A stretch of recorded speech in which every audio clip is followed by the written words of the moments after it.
Thank you, Professor, for this kind introduction.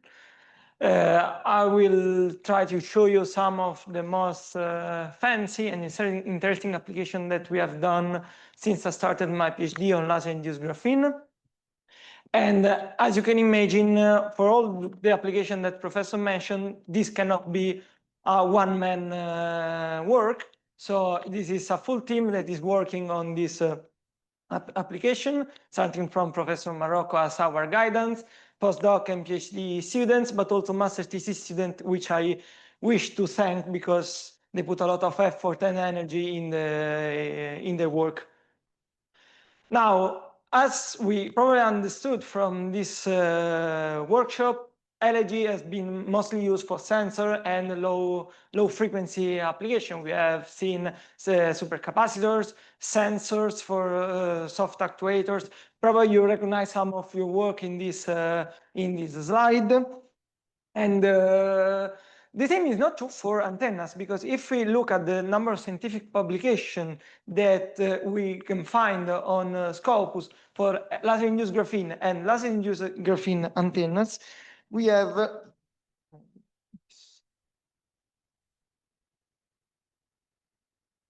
I move a lot, so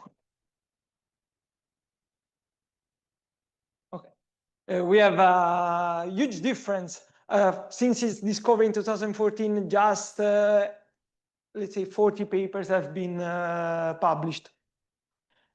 But the reason can be summarized in this slide. When we move from sensor to antennas, we have to face two main challenges. The first one is that antennas are way larger than sensors. We're talking about centimeter size against millimeter size. And we have a lot of issues related to its fabrication, starting from, for example, from the bending of the precursor during the laser, which can affect the quality of the graphene that we can achieve. And the second point, as Professor Greco clearly showed us during his presentation, sensors rely on variation to reduce stimuli, whereas antennas require very low nominal sheet resistance in order to achieve high efficiency and so to radiate properly. Now, regarding the second point, we can play with the laser parameters, the scan speed, the power, and the beam defocusing so the distance of the laser beam of the focal point from the precursor to enhance the sheet resistance. At the best we achieved was 4 ohm square, which is among the lowest value that we saw today. But this value, and especially the morphological features related to this value of sheet resistance, lead to important consequences when talking about antennas. The first important point that you have to keep in mind when dealing with antennas is that the penetration depth of an impinging electromagnetic wave on the surface of LIG is way higher than the thickness of the material. This means that this wave, when passing through the material, is only minimally attenuated by the material itself because of the ohmic losses. And this means that we can model this material as a thin, so a bidimensional material only defined by the Leontovich condition, which relates the tangential and component of the electric and magnetic field by means of the sheet resistance of the material. To make a comparison, the sheet resistance of the copper, by considering the same condition, so a thickness way smaller than the penetration depth of the material, is 4 orders of magnitude lower than one of the LIG. This means that for the LIG we have a higher and higher attenuation. The second point is related to this quite common expression, the expression of the resistance of the conductor, which is related to the geometrical feature of the conductor. So since we have a higher ohmic losses, we also need to decrease somehow the resistance of our conductor. And the solution is to use wide and, if it is possible, short traces. Short traces and short devices can be achieved also by, in the context of antennas, by mendering the conductor. Mendering is a quite common technique to shrink the size of the device. But if we mender our conductor, we produce some differential mode currents, so some out-of-phase contribution, which only contribute to the power loss rather than to the radiation. So instead of radiating the power, we are dissipating in the meandred path. Finally, another important consequence is that another important aspect of LIG for antennas is that there is an optimal size for antennas. The directivity, and so the radiation efficiency and the ohmic losses of the conductor increase with the size until an optimal value. So we cannot increase so much the device because after some point, the ohmic losses will increase more than the increase in terms of antenna directivity. Here you can see an example. We consider a standard dipole antenna in which we varied both the length and the width of our antenna, and you can see this beautiful bell shape trend in which we have an optimum of the gain of the antenna, which is a parameter which gives us the amount of power which is collected or radiated by the antenna, around 0.6 lambda, and so the wavelength of our antenna. And we see that this value is quite common regardless of the values of sheet resistance. But why is important to design properly the antenna? Because, okay, maybe I swapped the slide, but didn't change on the presentation. Because if we compare the radiation efficiency in terms of wide and long dipole, a thin and wide dipole, and a meandering dipole, we see a huge variation from 68% of radiation efficiency, which can be quantified in, let's say, less than 2 dB loss. That, for those that are not familiar with this kind of units, represent a 15% reduction of the read range of our antenna, down to 2%. So 98% of power is dissipated and only 2% of power is radiated when we use thin meandred structure. So going back to the previous slide, we can answer to the, let's say, key question: how far are we from copper and standard conductors? The answer is that if we design properly our antenna and we optimize the laser parameter, we lose only 30%, which is not that much considering the benefit of using LIG as a conductor. But this was just one part of the story, because when you design an antenna, okay, you have to optimize the radiation efficiency, but you have also you need also to guarantee that the power which is collected by the antenna or which is delivered from the source to the antenna is not dissipated in the middle. So you have to adapt the source or the load to the antenna impedance. And as we can imagine, LIG antennas are resistive antennas and capacitive because of the dissipation. Whereas IC, especially RFID1, are characterized by low input resistance and require an inductive impedance for the antenna in order to achieve conjugate impedance matching. So we have a discrepancy between the source and the antenna, which should be addressed by means of an antenna adapter, which is a block that here I schematized with this square. Clearly, adding a block in the middle between the source and the antenna produces some effect of the antenna. So in order to quantify the impact of this antenna adapter, we consider two metrics: the power transfer coefficient. Here we see the expression. I will not go too much in depth on this formula. Give us the amount of power which is delivered from the source to the antenna and should be as close as possible to 1. So all the power is delivered to the antenna. The effective insertion loss instead quantifies the amount of radiation efficiency which is lost because of the addition of the antenna adapter. And since it is a loss term, should be as low as possible. Here there are the typical class of impedance adapter that we can consider. We have distributed antenna adapters in which the inductive contribution that I was mentioning before is given by this circular path of the currents. and the lumped solution, in which rather than introducing circular path, which, as I remember you, introduce differential mode current, so power dissipation, exploit reactive components like inductor and capacitor to achieve conjugate impedance matching.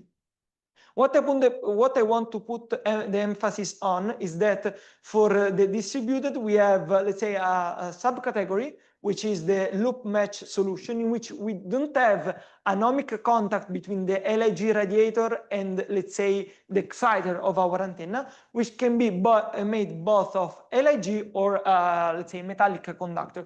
This is a small price that we have to pay in order to achieve conjugate matching. Here there are the results. As you can see, the distributed adapters are quite not adequate for this purpose. If we look at the loss term, so the insertion loss, we lose 17 dB, almost 20 dB because of that component. In the case of the copper LIG loop match solution, the situation is quite better because we lose overall 6 dB, and losing 6 dB is like reducing the reading distance of our antenna by a factor 2. So we are not losing that much compared to metal.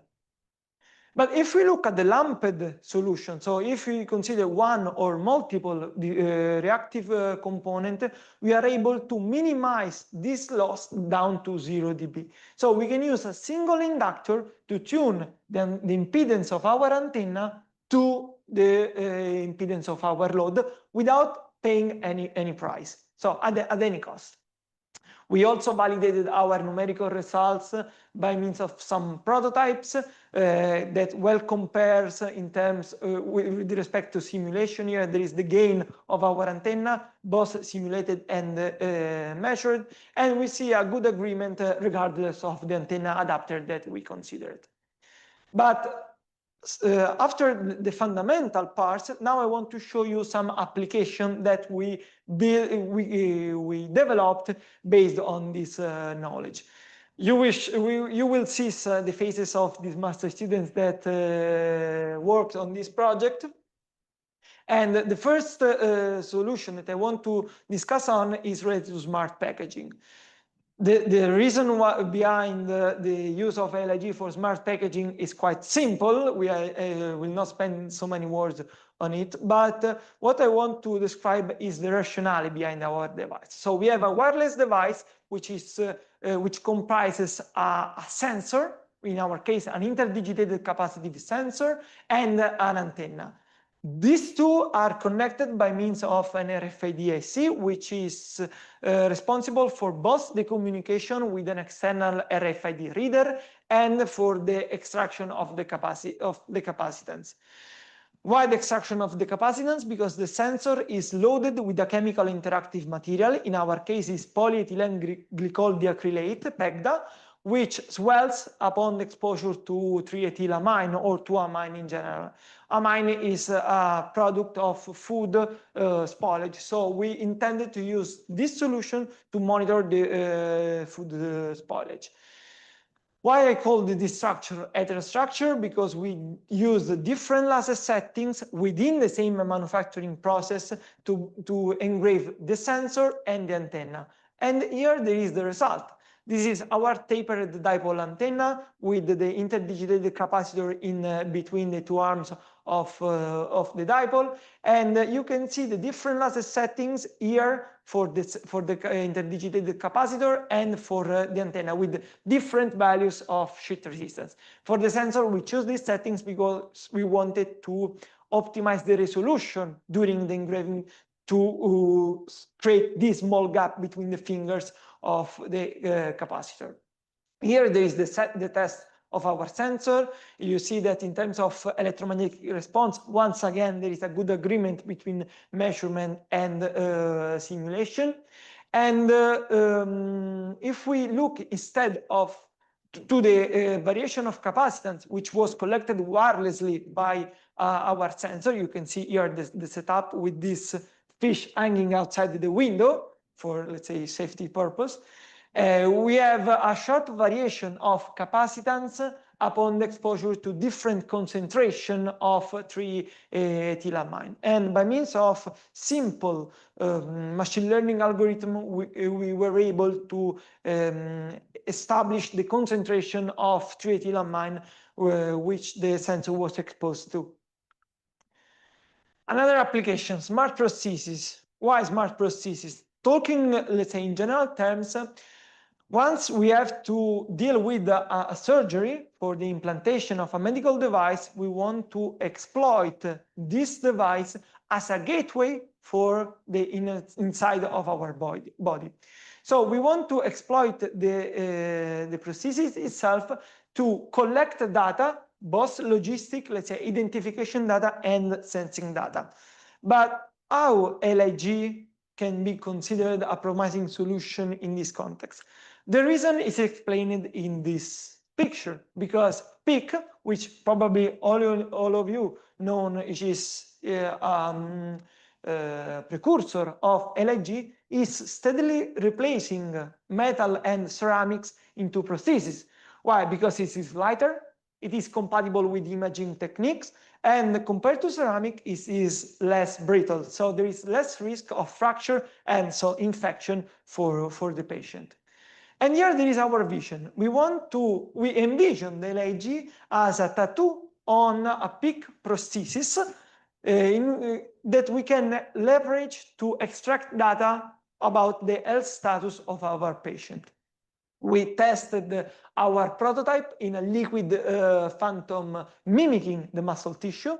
And here you can see the gain of our antenna, this again tapered dipole antenna. What I put the emphasis on is that once again it is straight and it is wide to minimize the ohmic losses. And the interesting part is that we have 20 dB margin, which is a lot with respect to the minimum required transducer power gain to establish the telemetry link from outside of the body at 3.5 centimeter distance. This means that we can reach distances up to 9 centimeters from outside of the body. Another application, I will not go so much in detail because on Tuesday we'll give you a talk on this topic, so you can find more details on that presentation. But here the idea is to use the LIG as a mask to selectively deposit a metallic anion on the surface of a dielectric object. So we create the pattern with the laser, and then we exploit the redox reaction behind the electroplating process to selectively deposit metallic anions. Here there are two beautiful SEM images of the LIG before and after the electroplating process. You see how the metallic anions deposit following the same morphology of the LIG trace. And here you can see the energy dispersive X-ray spectroscopy, difficult name to pronounce, in which you see the ions copper in blue and the LIG residual in yellow, which are in the groove of the LIG trace. So we can still preserve the morphology of the LIG even if we are coating on with the metallic anions. However, when we talk about coating, we have to deal with the homogeneity of our coating. And it is particularly important for antennas because this homogeneity means the current path is altered somehow. So we induce frequency shift, impedance mismatch, and loss of efficiency. So in order to optimize the coating, we need to understand what are the physical laws that govern the deposition phenomena. And these are the Faraday law, which relates the amount of mass of metal deposited on the surface to the surface current density during the process. And the surface current density we can see which is related to the conductivity of the cathode, so to the sheet resistance of our cathode, and so to the laser parameters, and the voltage gradient, which is instead related to the geometry of our structure. Clearly, we can optimize it by a trial and error procedure in an experimental way, but it is time consuming and is not so efficient. So our idea is to optimize by design the homogeneity of our deposition by choosing an optimal number and position of bias point on the surface of on the edge of our cathode to optimize the homogeneity of the surface current density and so of the deposit itself. Here you can see an example in which we use a gamma match implanted dipole antenna with different position. We consider an index that I will show you in my talk on Tuesday, and you can see how beautiful and compact can be the coating on the surface of our antenna. Transient devices, another, let's say, keystone, another promising application that we have in mind. It's not necessary to spend so many words on the importance of transient implantable medical device. If the device is not biodegradable and it is transient, we need an extraction surgery. And this event can be painful for the patient, so we want to avoid as much as possible.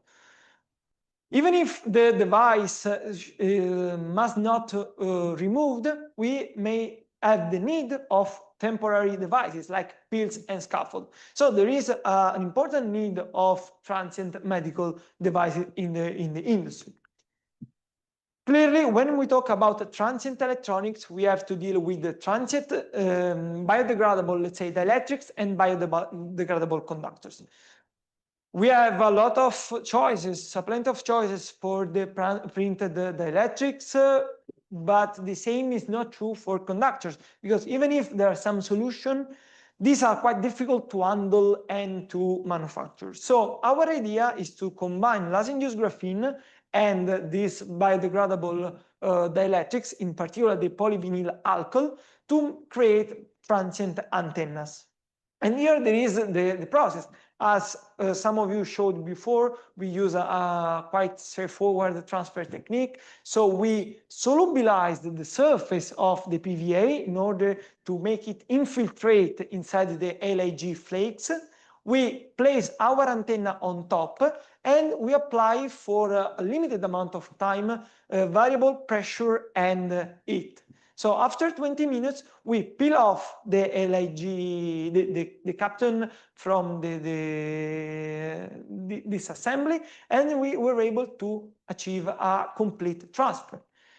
Complete transfer, which is quite efficient because we are able to transfer even very small detail, as small as 300 micron, like the pad of this small RFID IC, and that were connected by means of conductive epoxy. And even if there are some small surface defects, this is not detrimental for the performance of the antenna, because we tested 2 prototypes in the early stage of this project, and we achieved a good agreement between measurement and simulation with a variation of just 1 dB, which is completely understandable in this in the manufacturing process. And here you can see an example of transient antenna, because in just 1 hour, the conductor first and then the PVA completely degrade in water. Another application, I almost finished, I promise. Also in this case, Professor Marco will give you a nice lecture, so take note of this schedule. And in this context, we are talking about a different scenario. We're talking about security. Why security? Because as you all know, even if we use the same settings, the same precursor, and the same laser machine, we cannot achieve in the smallest scale the same LIG trace. So the idea is to leverage this imperfection related to the fabrication process to create physical unclonable function. For those of you that are not familiar with the physical unclonable function, we have an external stimulus, which is the challenge, upon which the device, which instead is this antenna, responds with a unique response. In our case, the challenge, so the stimulus is an RFID interrogation, the response is the scattered signal of the RFID antenna. To go more in detail, this is the reader which emits a signal to the RFID IC. This power emitted by the reader is collected to empower the circuitry inside the RFID IC, and this power is employed by the IC to switch rapidly between two states of the impedance of the IC, and so to reply with a digital code. Well, this signal is collected by the RFID reader, and for each frequency at which this operation occurs, and for each power, we are able to collect this voltage here, which is the scattered signal, with some mathematical processing can be related to, make adimensional, and by considering the module of this signal for each frequency and for each power, we are able to create a fingerprint related to that device. Clearly, to move from an analog to a digital signal, we need to apply some processing. So this is our fingerprint at each frequency and for just one power. This signal has been detrended, so the average value has been removed, and it has been equalized. Finally, it has been binarized in order to have a digital code. Here you can see the response of 30, let's say, identical devices at different powers. And even if these devices are, in theory, identical, you see how different is the response of each of these devices. So for each device, we can create a unique key. Here you can see a snapshot of the physical and clonable function of the device that can be considered as a key related to that device. Clearly, in order to be a key and to be secure, we need some metrics to consider as it is. And the metrics that we consider are the randomness, so how random is the key that we are generating, and how unique is this key. We can use some expression like the Shannon entropy and the Hamming distance, but what I put the emphasis on is that the degree of freedom, so the variables that we can achieve with this kind of key is 116 bits, which is very close to 128 bits of standard cryptography algorithm. Last but not least, LIG can be used also in smart environments. Probably some of you know about frequency selective surface absorbers, so solution applied over buildings to shield the content or the people living inside the building from the external RF environment. Here I use ChatGPT to envision this kind of structure, and you can see how big, without any further information, the AI model considered this skin, and is not so far from the reality. In the reality, this skin, in order to be effective, needs to be large. But if these are made by metal, you can imagine how difficult it can be to fabricate this kind of structure. They can weigh a lot, they cost a lot. So our idea is to use the LIG to fabricate this kind of skins. In this case, we use consider small prototypes for the sake of fabrication, but it can be extended because the process is sustainable, as we learned from this workshop. We have no weight increase because it's the same weight of polyimide, which would be present also in the metallic structure, and it can be engraved over conformal geometries. Clearly, because we have ohmic losses, we have gap of performance with respect to metal, but we were able to optimize the performance of our device by resorting to a multi-layer structure to achieve the same selectivity of metallic structure. You see that this is the response. Where there is the peak, the structure attenuates the most, and the sharper the peak, the narrower the bandwidth of our device, so the more selective the structure. With just 3 layers, which is 1.5 millimeters, so not that much thick, we were able to achieve a very sharp notch. So, to conclude my talk, LIG can be used to enable the fabrication of sustainable wireless system and devices, even if the efficiency, the gap in efficiency poses some limits. However, if we talk about RF devices around UHF and so around 1 gigahertz and beyond, we are able to achieve adequate performance. Remember the 30% gap of performance with respect to metal. We can functionalize the LIG with other material for intelligent sensing, hybrid fabrication, electroplating, dissolution, and any other kind of application that you showed us during your talk. What are the applications in which we envision the LIG the most? For sure, embedding smart sensor, let's say, on prosthesis as a tattoo. Also for security-based application, remember the degree of freedom that we achieved with the physical unclonable function with this technique. Smart packaging, some of you inspired us in using more sustainable materials for this kind of application, and for sure I will go more in depth in this kind of application, but also transient and disposable biosensing devices, for example, for wound monitoring. The job is not done, obviously. There are still some open points. For example, the integration of discrete components. The conductive epoxy that we used so far introduced further losses to the losses of the LIG. In terms of losses, we want to achieve higher conductivity to minimize the losses further, and we want to functionalize the precursors to enable some specific function during the engraving, but also gigahertz band application like the FSS, reconfigurable intelligent surfaces, and absorb.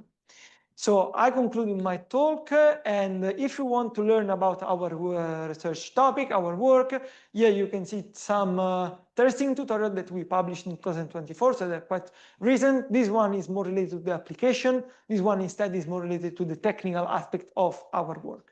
So if you have any question, I am happy to answer to it.